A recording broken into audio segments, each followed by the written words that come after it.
Joe எழுதிய never forget how much I love you என்ற நூலின் தமிழாக்கம் அருள்வள்ளன் அரசு நான் உன்னை எவ்வளவு நேசிக்கிறேன் என்பதை ஒருபோதும் மறந்து விடாதே.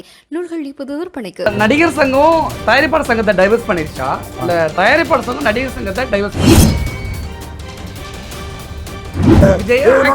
அம்பாசிடரோட கம்பேர் பண்ணி கலாய்ச்சாங்க. ஆமா முகம் அப்படி இருந்ததுன்ட்டு அப்போ உடனே அந்த பத்திரிகை ஆபீஸ் அடிக்க போனவர் தானே அவரு. தயாரிப்பாளர் சங்கம் விஜய்க்கு பயந்துகிட்டு அல்லது விஜய் இந்த இடத்துல இல்ல இப்ப நம்ம காரியம் சாதிச்சுக்கலாம்னு நினைக்குதா? அவங்களுக்கு தெரியாத எலெக்ஷன் ரிசல்ட்டுக்கு அப்புறம் விஜய் சினிமா விட்டு போயிட்டாரா சினிமாவில் இருக்காராங்கிறத பாருங்க.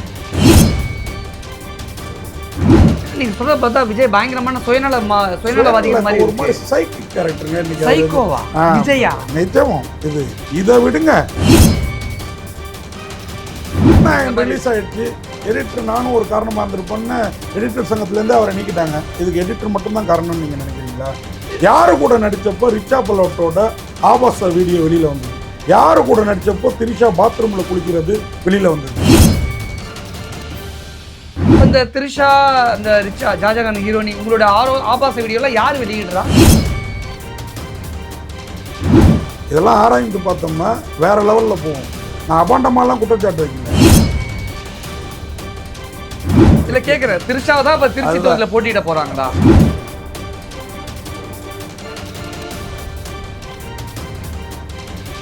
வணக்கம். இந்திய நமது சிறப்பு விருந்தினர் மூத்த சினிமா பத்திரிகையாளர் RS கார்த்திக் அவர்கள். வணக்கம் சார். வணக்கம். நேயர்களுக்கும் வணக்கம். தயாரிப்பாளர் சங்கம் ஸ்ட்ரைக் அறிவிச்சிருக்காங்க. ஆனா நடிகர் சங்கம் அதிர்ச்சி அடைஞ்சு அவங்க எதிர்ப்பு தெரிவிக்கிறாங்க. அப்படி என்ன முட்டல் மோதல் அவங்களுக்குள்ள? முட்டல் மோதல்ங்கிறத விட ஒரு பீரியடு ரெண்டுத்துக்குமே ஒரே தலைவர் இருந்தார். இங்கே செயலாளராகவும் அங்கே தலைவராகவும். இப்போ என்னென்னா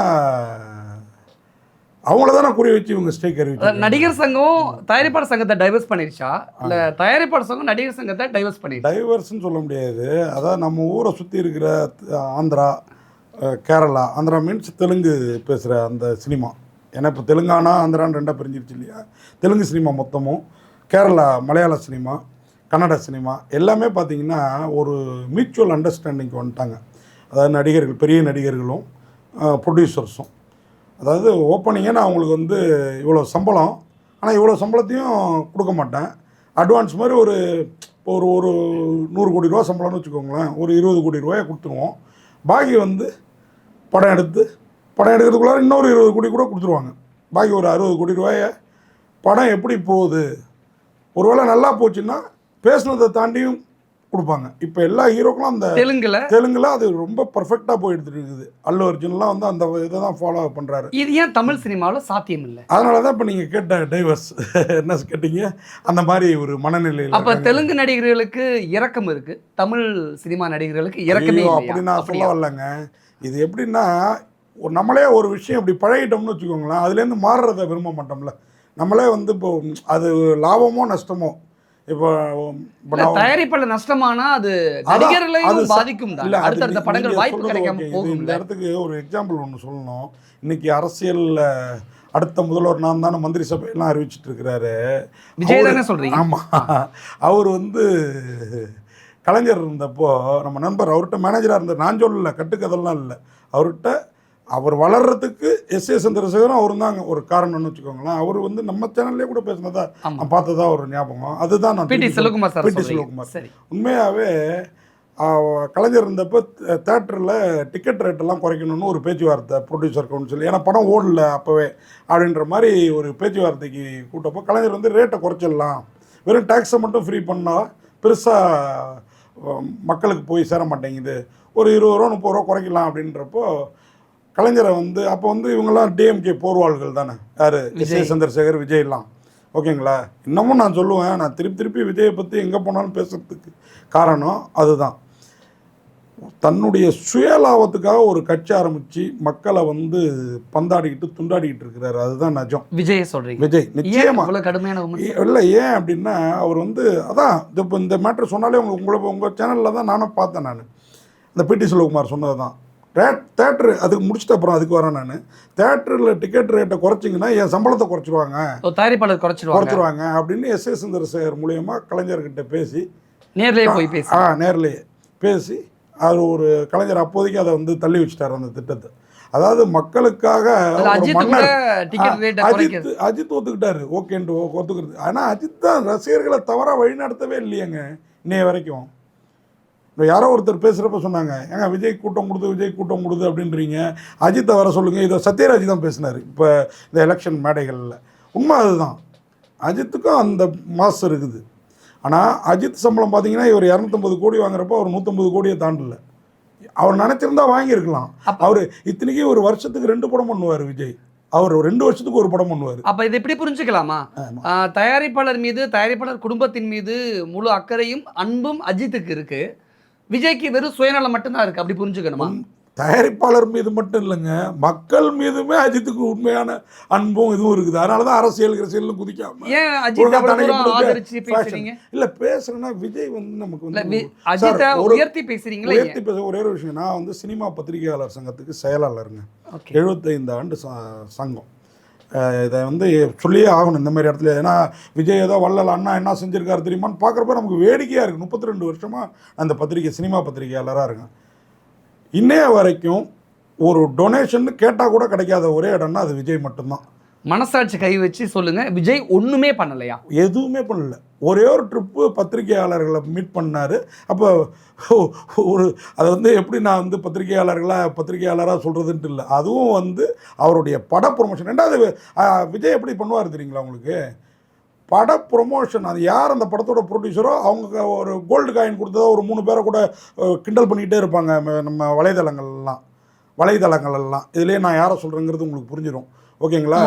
அந்த 3 பேரை கிண்டல் பண்ணிட்டு அதான் அந்த வலைதளங்களில் கிண்டல் பண்ணிட்டு இருப்பாங்க. அந்த கோல்டு காயின் வந்து அந்த 3 பேர் மட்டும் வாங்கலை, கிட்டத்தட்ட ஒரு 75% சினிமா பத்திரிகையாளர்கள் வாங்கினாங்க. அப்போது ஒரு பெரிய பாக்ஸு எல்லாருக்கும் 1 பவுன் இருக்குன்னு பார்த்தா 1 கிராம் இருந்தது. இதுதான் விஜய். இது யார் காசுல தெரியுமா? அந்த படத்தோட ப்ரொடியூசர் காசுல. அப்ப விஜய் கூட கொடுக்கல. இதே அஜித் பார்ட்டி வைப்பாருங்க அந்த காலத்துலலாம் பத்திரிகையாளர்களுக்கு. நான் இது இப்போ நம்ம ப்ரொடியூசர் கவுன்சில் இந்த மேட்டர் பேசிட்டு இருக்கோம். ஒரு நடிகரோட நல்ல மனசுக்கு சொல்கிறேன், மக்கள் தெரிஞ்சுக்கலாம். தன் பெரும்பாலும் அடையார் கேட், இன்னைக்கு அந்த ஹோட்டல் பேர் மாறி போச்சு. அந்த ஹோட்டலில் ராத்திரி ஈவினிங் 6:30 மணிக்கு பார்ட்டினா முதலாக வந்துடுவார், ஒய்ஃபோட ஷாலினி மேடத்தோடு வந்துடுவார். வந்துட்டு நைட்டு 12 மணியாகும் நம்ம மக்கள் குடிச்சிட்டு வெளில. இப்போ அந்த மாதிரி தண்ணி பார்ட்டிகளே, இப்போ ட்ரம்ப்பே வந்து எல்லாமே இனிமேல் வெளிப்படையாக பேச வேண்டியதுதான். ட்ரம்ப்பே மீடியாவுக்கு இப்போ விருந்து கொடுக்குறப்ப தானே அன்றைக்கி துப்பாக்கி சூடு நடந்தது. அதனால் மீடியாக்களுக்கு விருந்து அப்பப்போ நடக்கும், உணவு விருந்தோ இல்லை மது விருந்தோ ஏதோ ஒன்று நடக்கும் இல்லைங்களா? அந்த மாதிரி அஜித் கொடுக்குறப்போ ஈவினிங் 6:30 மணிக்கு வர்றவர் நைட்டு 11:30 மணி மட்டும் எங்கள் கூடயே இருப்பார். நம்ம ஆளுங்க நான் 2 பக்கம் போட்டோன்னே நம்ம சாப்பிடாம ஓடுற ஆட்கள் இல்லையா பத்திரிகையாளர்கள். வயிற்றுல புண்ணு இருக்கும், வாயில் சுமல் அடிக்கும். எல்லாரும் அஜித்துக்கிட்ட போய் காதில் போய் நீங்கள் எப்படி பண்ணாங்க இன்னைக்கு ஸ்பான்சர் பிடிச்சி ரேஸில் இருக்கிறார்ல, அன்னைக்கு கேட்டார். நான் சொன்னேன் அன்றைக்கி அஜித்துக்கிட்ட, ஏங்க உங்களை வந்து ரசிகர்கள் இங்கே கொண்டாடிட்டு இருக்காங்க, நீங்கள் ஸ்பான்சர் பிடிச்சி கொடுங்க, நான் ரேஸுக்கு போகிறேங்கிறீங்க, சினிமா உங்களை கொண்டாடுது, இங்கே நடிங்கன்னு நான் அஜித்துட்டு சொன்னேன். அதை கேட்டுக்கிட்டாரு. இந்த மாதிரி ஒரு குடிகார நண்பர், அதாவது நானும் ஒரு பக்கம் அரை பக்கம் எடுக்கிறது இல்லை, இந்த மொடா குடிகாரர்கள் இருப்பாங்கள்ல நம்ம நண்பர்கள்லேயே, அப்படி ஒருத்தர் ஃபுல் போதையில் அஜித்தை கட்டி பிடிச்சி முத்தம். அஜித் இன்றைக்கி மீடியாவை மீட் பண்ணுறதுலாம் சொல்கிறாங்கல்ல, 10 வருஷம் எனக்கு தெரிஞ்சு தொடர்ந்து மீட் பண்ணார்.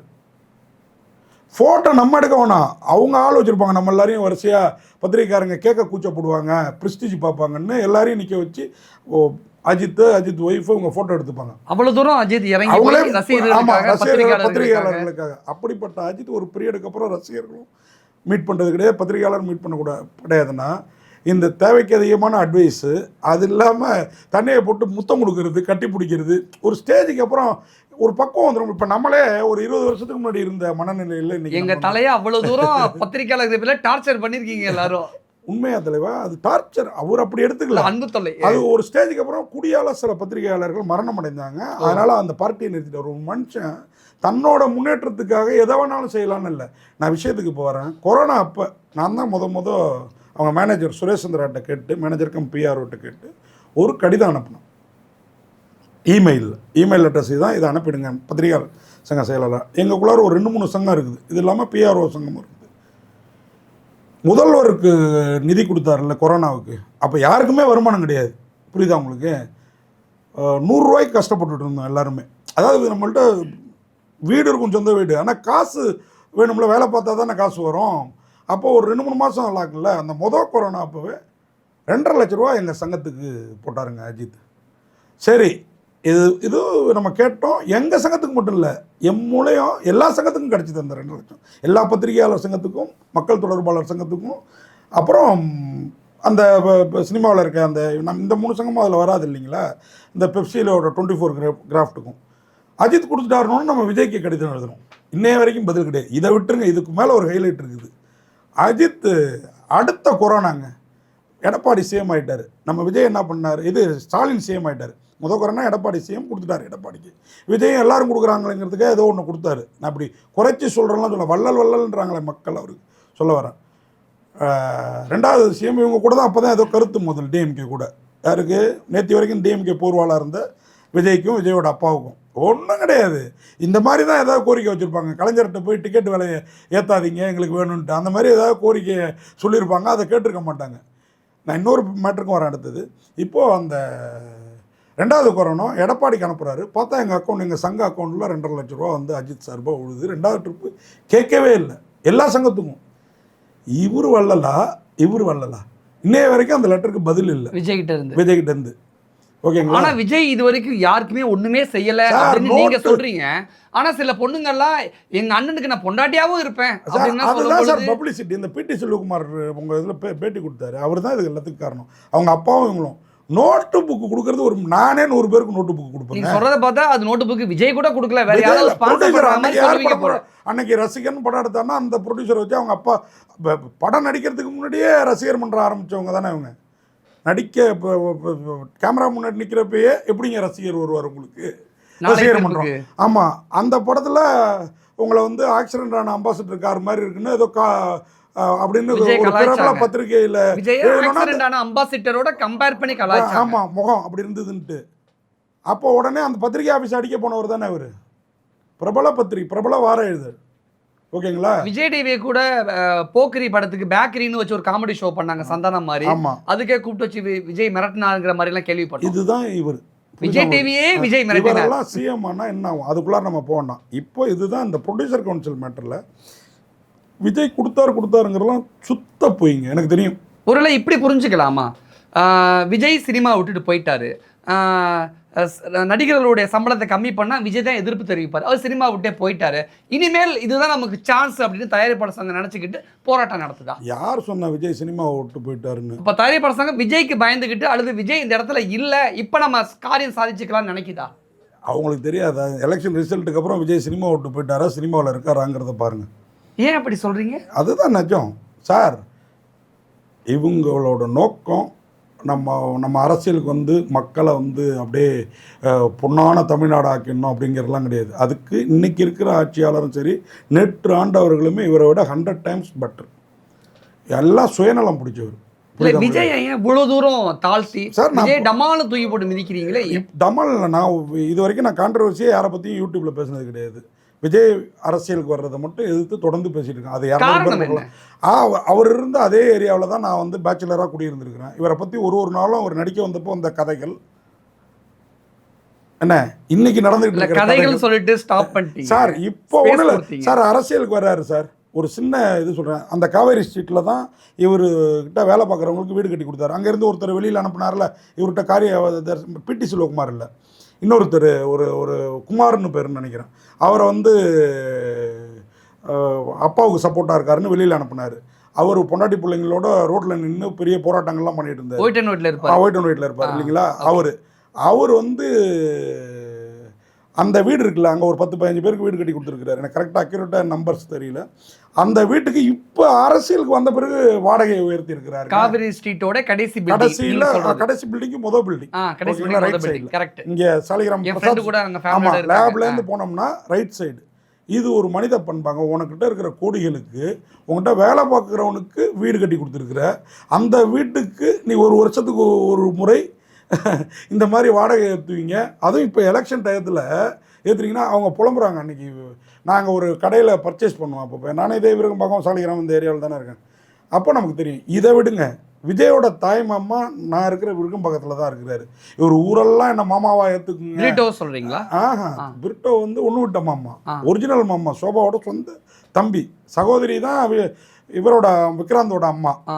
தம்பி தான் மோகன் இருக்கிறாருல, நடிகர் மோகனுக்கு குரல் கொடுத்து எஸ் என் சுரேந்தர் டப்பிங் குரல் கொடுத்தவர், பாடகர். ஒரு பீரியடு விஜய் வீட்டில் பெரிய வருமானம் இல்லாதப்போ அவர் தான் நிறையா கொடுத்து ஹெல்ப் பண்ணது நமக்கு தெரியும்னு வச்சுக்கோங்களேன். அவர் பையன் சென்னை 28 அந்த பேட்டு பிரச்சனை நடக்குது. சென்னை 28 படத்தில் பேட்டை கொடுத்துட்டு போடான்னு அழுவான் இல்லைங்களா, அவர் பையன் நடித்தான். அந்த பையனை பெரிய ஹீரோ ஆக்கணும்னு அவங்க அப்பாவுக்கு ஒரு ஆசை. எனக்கு போட்டியாக உன் வீட்டில் ஒரு ஹீரோன்னு தாய் மாமனே ஒதுக்கி வச்சவர் தான் விஜய். நீங்க சொல்றத பார்த்தா விஜய் பயங்கரமான சுயநலவாதிகள் மாதிரி ஒரு மாதிரி சைக்கிக் கேரக்டருங்க இன்னைக்கு. சைக்கோவா விஜயா? நிஜம். இதை விடுங்க. தனி வீடியோ இல்ல விஜய் மீது ஒரே ஒரு பாம்பு தூக்கி போற மாதிரி இருக்கு. அதோட இன்னொரு பாம்பு பெரிய பாம்பு. ஜனநாயகம் ரிலீஸ் ஆயிடுச்சு. எடிட்டர் நானும் ஒரு காரணமாக இருந்திருப்பேன்னு எடிட்டர் சங்கத்துலேருந்து அவரை நீக்கிட்டாங்க. இதுக்கு எடிட்டர் மட்டும்தான் காரணம்னு நீங்கள் நினைக்கிறீங்களா? யாரு கூட நடித்தப்போ ரிச்சா பலோட்டோட ஆபாச வீடியோ வெளியில் வந்தது. யாரு கூட நடித்தப்போ திரிஷா பாத்ரூமில் குளிக்கிறது வெளியில் வந்தது. பார்த்துருக்கீங்களா? அதை விஜய் கூட ஆதி படம் நினைக்கிறேன் திரிஷாவோட வீடியோ. இன்னொரு நடிகை சொன்னீங்க ரிச்சா பலோட், ஜாஜகான், மின்னலை பிடித்து ஜாஜகான் படம் ஹீரோயின். அந்த படத்தோட ஹீரோயின் ஆபாச வீடியோ வெளியில வந்ததா? இந்த திரிஷா அந்த ரிச்சா ஜாஜகான் ஹீரோயின் உங்களோட ஆபாச வீடியோல யார் வெளியிடுறா?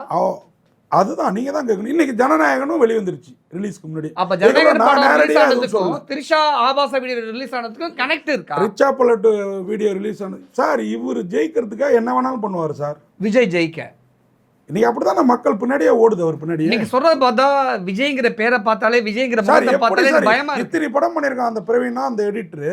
ஒரு படத்தோட வீடியோ எடிட்டிங் ரூம்லேருந்து போகல. இந்த படத்தோட இப்போ நீங்கள் இப்போ நான் உங்கள்கிட்ட வேலை பார்க்குறேன். நான் விஜய் சொன்ன கேட்பேன்னா கேட்க மாட்டேன். நான் யோசிச்சு பாருங்க. கேட்போம். யார் சொன்னாலும் விஜய் கேட்போம் இல்லைங்களா? அதுதான் விஜய். ஏன்னா இன்னைக்கு விஜய்க்கு அப்படி ஒரு மாசு இருக்குது. இப்படி தான் நடந்திருக்கும். இதெல்லாம் ஆராய்ந்து பார்த்தோம்னா வேற லெவலில் போகும். நான் அபாண்டமாலாம் குற்றச்சாட்டு வைக்கல. ஏங்க யாராவது மனைவிக்கு 12,60,00,000 கடன் கொடுத்தன்னு கணக்கு எழுதுவாங்களாங்க? கடன் கொடுத்த சொல்லுங்க, மகளுக்கு கொடுத்த கடன், மகனுக்கு அதான் சொல்லுவாங்க, மகளுக்கு கடன் கொடுத்ததா சொல்லுவாங்களாங்க ஒரு இதில். அது என்ன புத்தி? அதுதான் சைக்கிக்குங்கிறேன். நம்ம எல்லாருக்கும்ங்கறீங்களா? விஜய் எல்லாருக்குள்ளாரும் இருக்கு சார். விஜய சைக்கோன்னு சொல்றீங்க. ஒரு பூனை உறங்கிட்டு இருக்கு, தட்டி எழுப்பிடாதமோ இல்ல. விஜய்க்குலாம் எழுப்பப்பட்ட பூனை அது. புரியுதா உங்களுக்கு? இதுதான் நிஜம். ஆமா, விஜய் நீங்க சொன்னது கூட ஒருவேளை ப்ரொடியூசர் கவுன்சில் தவறா கணிச்சு விஜய் இல்லை இப்போ வந்து நடிகர்கள் சம்பளத்தை குறைங்கன்னு ஒரு கோரிக்கையை கொண்டு வந்திருக்கலாம். ஓகேவா? ஆனால் இது வந்து உண்மையாக நடிகர்களின் மீது வருத்தப்பட மாட்டாங்க. இது சம்பளம் குறைக்கிறது இல்லை, உங்களுக்கு உள்ள சம்பளம் தான். படம் ஒன்றா பாக்கியை வாங்கிக்கோங்க. ஆனால் நாசர் எதிர்ப்பு தெரிவிக்கிறாரு, அறிக்கை வெளியிட்டு இருக்காரு. சார் நாசர் எதுக்கு சார் என்னன்னே தெரியாமல் எதிர்ப்பு தெரிவிப்பார் சார். என் விஷயம் ஒன்றும் இல்லை. இந்த கௌரி கிஷன் ஒரு நடிகை, அந்த அம்மாவையே நான் கேள்வி கேட்கல. அது கூட நடித்த நடிகர் தூக்கி சுற்றினாப்புல அவர்கிட்ட கேட்குறேன் எடை எவ்வளோன்னு. நான் யார் என்னன்னே தெரிஞ்சிக்காமல் அந்த பத்திரிகையாளர் இப்படி தான் 10 ஆண்டுகளுக்கு முன்பு ஒரு நடிகையிடம் இதே மாதிரி கேள்வியை கேட்டார். அவரெல்லாம் அழித்து ஒழிக்கப்பட வேண்டியவர்கள். செய்தியில் இல்ல, நமக்கு ஆப்போசிட்டா இங்க ஒரு குரூப் இருக்குது. எல்லா தீவிரவாதியா அப்படி ஒரு அறிக்கை விடுறாரு நடிகர் சங்கம் சார்பா.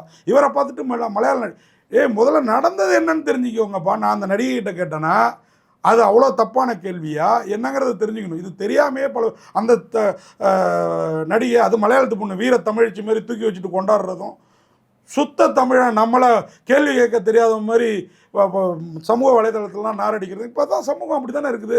விஜயை தூக்கி வச்சுட்டு கொண்டாடுது.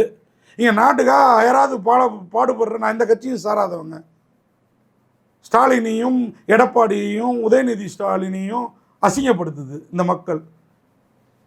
நீங்கள்லாம் நினைக்கிற மாதிரி விஜய் ஆட்சிக்கு வந்தால் எத்தனை மாதம் அந்த ஆட்சி இருக்குன்றதை பாருங்க.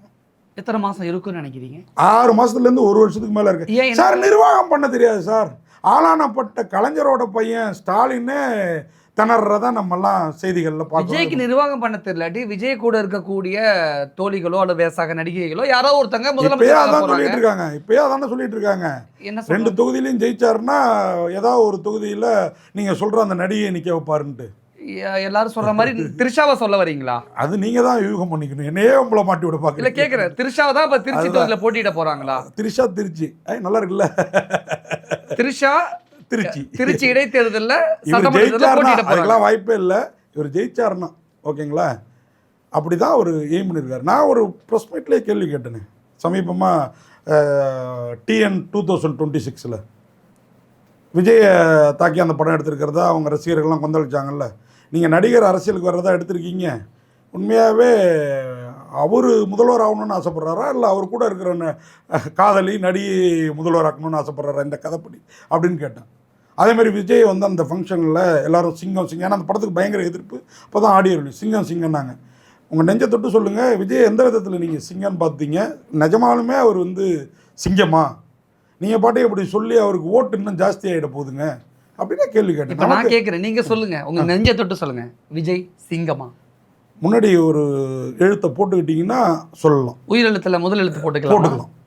உண்மையா நாளைக்கு அவர் வந்து முதல்வர் ஆகலாம், நம்ம வீடியோவை பார்க்கலாம். உயிரெழுத்தில் முதல் எழுத்து தான் போடணும். ஆமாங்க, அவ்வளோ இருக்குது, பல பேருக்கு தெரியாது, நமக்கு தெரியும். ஏன்னா நான் அதே காவல் ஸ்ட்ரீட்டில் பேச்சுலராக ஒரு 5-6 வருஷம் இருந்தேன். அதுக்கப்புறம் அவர் என்ன மாமாவா ஏற்றுக்குங்கன்னு சொல்லிட்டு ஸ்டாலின் அங்கிள்னு கிண்டல் அடிச்சுட்டு கிடந்தார் பாருங்க. அப்போல்லாம் இன்னமும் நான் அந்த ஏரியாவில் தான் குடியிருக்கிறேன், அவங்க தாய் மாமா இருக்கிற ஏரியாவில். அவரை பார்ப்போம், அவர் வந்து இவரை பற்றி பேசினாலே பேச மாட்டார், அவர் பாட்டே சிரிச்சுட்டு போயிடுவார், வர சார் அப்படின்ட்டு. காலைல வாக்கிங் போகிறப்ப அந்த அளவுக்கு அவர் என்ன கொரோனாவா விஜய்? ஏன் அவ்வளவு தூரம் விஜய் அவாய்ட் பண்ணணும் சார்? கொரோனாவோட மோசமானவர் சார். நீங்க ரிசல்ட்டுக்கு அப்புறம் தெரியும் சார். தமிழ்நாட்டு பொண்ணுங்க மட்டும் இல்ல, லேடிஸ்ல இருந்து எல்லாருமே விஜய் தலையில வச்சு கொண்டாடுறாங்க. நீங்க விஜய கொரோனாங்கிறீங்க சார். என் பொண்ணே அப்படிதான் சொல்லிட்டு இருந்தது. நம்ம நிஜத்தை புரிய வச்சோம்னா புரிஞ்சுப்பாங்க மக்கள், ஓகேங்களா? எல்லாருக்குமே ஒரு நடிகனா எனக்கு கூட விஜய் ஓட்டு போல சோத்துல விஷத்தை வச்சு கொண்டு வந்து நிறைய லேடிஸ் வந்து வீடியோல போட்டு நடிகர். அதாவது சார் ஒரு நடிகரா அவரை நமக்கு பிடிக்கும், அரசியல்வாதியாவெல்லாம் அவரை வந்து நம்மளால, அதாவது படித்தவன், மேம்பட்டவன், கொஞ்சம் அறிவு செறிவு உள்ளவன், இவெல்லாம் வந்து ஏற்றுக்கவே மாட்டாங்க. இவனாகட்டும் இவளாகட்டும், அந்த 2 பாலினமே சொல்கிறேன். விஜய் நான் ஏன் அவ்வளோ திரும்பி இது பண்ணுறேன்னா, அவ்வளோ விஷயம் இருக்குது, எல்லாத்தையும் பேச முடியாது. எலெக்ஷன் ரிசல்ட் வரட்டும், உங்களுக்கு நான் தனியாக ஏன் பேசணுங்கிறதுக்கு முழு காரணமும் சொல்லி நான் பேசுகிறேன். சரி சார், நம்ம விஜயை பற்றி நிறைய பேசுகிறேன். இப்போ அப்படியே அந்த ப்ரொடியூசர் கவுன்சிலில் இந்த ஏன் நடிகர் சங்கம் ஒத்துழைப்பு தர மாட்டேங்கிறாங்க சார்? அவங்க தானே நேரடி பாதிப்பு. ஜூனியர் ஆர்டிஸ்ட் சங்கம் வந்து அவங்க சம்பளத்திலலாம் இவங்க கொடுக்கல. அவங்களுக்கு 500 ரூபானா 1000 ரூபா இப்போ ஏறி இருக்கும், அவ்வளோதான். இவங்க தான் வந்து கோடிகளில் வாங்குறாங்க சம்பளம். இவங்களை குறைச்சாலே படத்தோட பாதி பட்ஜெட் குறைஞ்சிரும். ஆனால் இப்போ தமிழ்நாட்டில் தயாரிப்பாளர்களே இல்லை, எல்லாருமே கார்ப்பரேட் தான் படமே தயாரிக்கிறாங்க அப்படிங்கிற ஒரு கடுமையான விமர்சனம் இங்கே இருக்குது சார். இங்கே நிறைய விஷயம் இருக்குது. இப்போ தயாரிப்பாளர் சங்கத்துலேயுமே ஒரு ஒரு 10-15 வருஷத்துக்கு முன்னாடி 4-5 ப்ரொடியூசர்கள் முக்கியமான பொறுப்பில் இருப்பாங்களா ப்ரொடியூசர் கவுன்சிலில். அங்கேருந்து ஒரு ப்ரொடியூசரு விஜய்க்கு ஃபோன் போட்டு, சார் உங்களை பற்றி இந்த 4 ப்ரொடியூசர் தான் பேசுகிறாங்க, பார்த்துங்க சார், உங்கள்கிட்ட உஷாராக இருங்க, நான் அந்த கால் ஷீட் கேட்டேனே என்னாச்சு?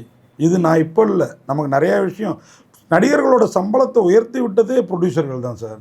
அப்போ இன்றைக்கி அவங்களே போராட்டம் நடத்துகிறாங்க. நம்ம 4 பேர் ப்ரொடியூசர், கேமராமேன் நீங்கள் நான், இந்த 4 பேர் ப்ரொடியூசர்னால் நான் என்ன பண்ணுவேன்னா, நீங்கள் வந்து ஒருத்தருக்கு வந்து 10 லட்சம் சம்பளம் தரீங்க, இவர் 12 லட்சம் தயாராக இருக்காருன்னா, நான் சம்மந்தப்பட்ட நடிகர் எதிர்பார்க்காத 25 லட்சத்தை எடுத்து கொடுப்பேன். ஒரு பேச்சுக்கு சொல்கிறேன். அப்போ தான் அடுத்த அந்த படம் எனக்கு வந்துடும், அடுத்த படம் கால் ஷீட்டும் வந்துடும், இல்லைங்களா? நீங்கள் வந்து இந்த மாதிரி அவங்களுக்குள்ளார இல்லாத ஒற்றுமை தான் இன்றைக்கி ஒரு ஒற்றுமையாக சேர்ந்து ஒரு முடிவு எடுத்திருக்காங்க. தயாரிப்பாளர் பற்ற வச்ச பட்டாசு அவங்க வீட்டுக்குள்ளே போயிட்டு அவங்களுக்குள்ளே வெடிச்சு சிதறிக்கிட்டு இருக்கு. நாசர் வந்து பொங்கி திணியறதுக்கு நாங்கள் ரீசன் சொல்லிட்டோம். அவரும் தயாரிப்பாளர் தான். அவர் தயாரிப்பாளர் இன்னைக்கு பண்ணலையே சார், இன்னைக்கு கரண்ட்டில் பண்ணுறது தானே, ஓகேங்களா? இன்னைக்கு கரண்ட்டில் யார் தயாரிப்பு? அவர் நடிகர் சங்க தலைவராக இருக்கார், நடிகர் சங்கத்துக்கு தான் சப்போர்ட்டாக பேசுவார், இல்லைங்களா? அது வந்து தப்புன்னு சொல்ல முடியாது. தயாரிப்பாளருடைய போராட்டம் நியாயமா? எதிர்ப்பு தெரிவிக்கக்கூடிய நடிகர் சங்கத்தோட போராட்டம் நியாயமா? சார் நிச்சயமாக தயாரிப்பாளர்களோட போராட்டம் தான் நியாயம். அப்போ நடிகர் சங்கம் அநியாயம் பண்ணுது இல்லை, என்ன எந்த விதத்தில்னா, நம்மளே தேட்டரில் பார்க்குறோம், ஒரு பீரியடில் தேட்டர்லாம் திருவிழா கோலம் பூண்டிருக்கிற. இப்போ சம்மர் ஒருத்தரை காணும், இல்லைங்களா? அத்தனை படம் ரிலீஸ் ஆகுது, வாரத்துக்கு 7-8 படம். நமக்கே கண்ணீரும் கம்பளையுமா இருக்குது. பணம் போட்ட ப்ரொடியூசருக்கு சார் ஒன்றும் இல்லை சார், ஒரு ஒரு ஒரு ஒரு 1000 ரூபாய்க்கு ஒரு லாட்டரி டிக்கெட் வாங்கி பாருங்கள், ஊழல்னா உங்களுக்கு ஒரு 2 நாளைக்கு மனநிலை எப்படி இருக்குன்னு பாருங்கள். சினிமா 1000 ரூபா போச்சேங்கிறது. சினிமாவில் அந்த அட்ஜஸ்ட்மெண்ட்டுங்கிற வார்த்தை இருக்குது. நடிகர்கள் இப்போ அட்ஜஸ்ட் பண்ணிக்கிட்டு போகணும் தயாரிப்பாளர்கிட்ட.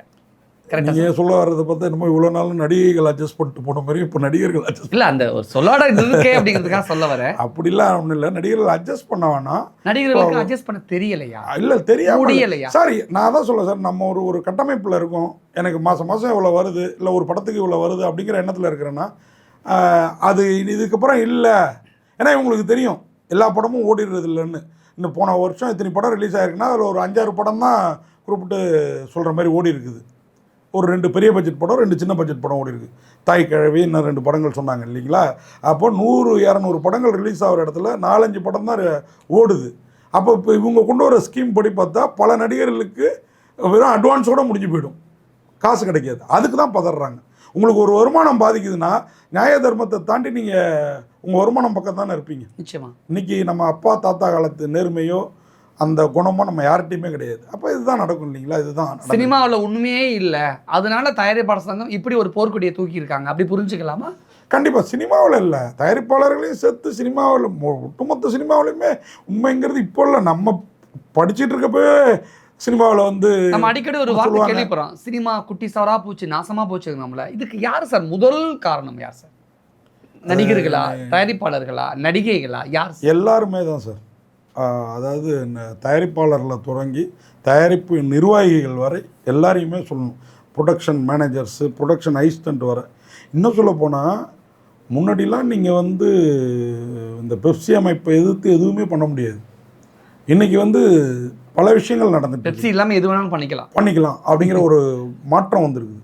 தொழிலாளர்களோட வயிற்றில் அடிக்கிறத நான் சொல்லலை. நான் இங்கே இருக்கிறவனும் தொழிலாளி தானே, உன் சங்கத்தில் இருந்தால் மட்டும்தான் தொழிலாளியா என்ன? புரியுதா உங்களுக்கு? ஸோ அந்த மாதிரி ஒரு மாற்றம், அதை அவங்களும் இப்போ வந்து அட்ஜஸ்ட் பண்ணிட்டு போகிறாங்க. பெப்சி தொழிலாளர்களே அட்ஜஸ்ட் பண்ணிட்டு போகிறப்போ நடிகர்களும் தயாரிப்பாளர்களும் அட்ஜஸ்ட் பண்ணிட்டு போகிறதுல என்ன தவறு இருக்குது? ஓகே, நீங்கள் ஒரு சினிமா மூத்த பத்திரிகையாளராக இருக்கீங்க. சினிமா நல்வழிப்படுத்தாலும் சினிமா ஆரோக்கியமாக இருக்கணும் அப்படின்னா நடிகர் சங்கத்துக்கும் சரி, தயாரிப்பாளர் சங்கத்துக்கும் சரி, ஒரு சினிமா ஜேர்னலிஸ்டாக ஒரு அட்வைஸ் சொல்லுங்கள். அட்வைஸ்லாம் நம்ம போய்ட்டு எல்லாம் முதலாளிகள் தானே, அவங்களுக்கு தெரியாதது தான் நமக்கு தெரிஞ்சிட போது. வேணா ஒன்று சொல்லலாம், இந்த மாதிரி ஸ்ட்ரைக் இந்த மாதிரி அறிவிக்காமல் பேசி சுமூகமாக எந்த ஒரு பிரச்சனைக்கும் தீர்வு எடுக்கிறது. ஏன்னா இப்போ நடிகர்களும் பாதிக்கப்பட போகிறது கிடையாது, பெரிய தயாரிப்பாளர்களும் இந்த ஸ்ட்ரைக்கால் பாதிக்கப்பட போகிறது கிடையாது, தொழிலாளர்கள் தான் பாதிக்கப்பட போகிறாங்க. அதுவும் இப்போ நான் சொன்ன மாதிரி பெப்சியில் இல்லாத தொழிலாளர்கள்லாம் இருக்காங்க இல்லையா, எல்லாருமே பாதிக்கப்படுவாங்க. அப்போது ஒருத்தர்களோட பல தொழிலாளர்களோட வயிற்றில் அடிக்கிறத விட இதுக்கு பேசி தீர்வு காண்றது சிறப்பாக இருக்கும். அந்த ஸ்ட்ரைக்குங்கிறதுக்கு ஒரு வேளை நாசர் அந்த ஆக்ஸ்பர்ட்டில் கூட வேணான்னு மறுப்பு தெரிவிச்சிருக்கலாம். கூப்பிட்டு பேசி ஒரு நல்ல முடிவு எடுக்கிறது நல்ல விஷயம்னு தோணுது. ஒரு சினிமா ஜேர்னலிஸ்டாக சினிமா மீது அக்கறை கொண்டு நிறைய விஷயங்களை முன் வச்சுருக்கீங்க. அடுத்தடுத்து என்ன நடக்குது, சங்கம் என்ன முடிவு எடுக்குது அப்படிங்கிற நம்ம பொறுத்திருந்து பார்க்கலாம். நிறைய விஷயங்கள் ஷேர் பண்ணிக்கிட்டீங்க. நன்றி.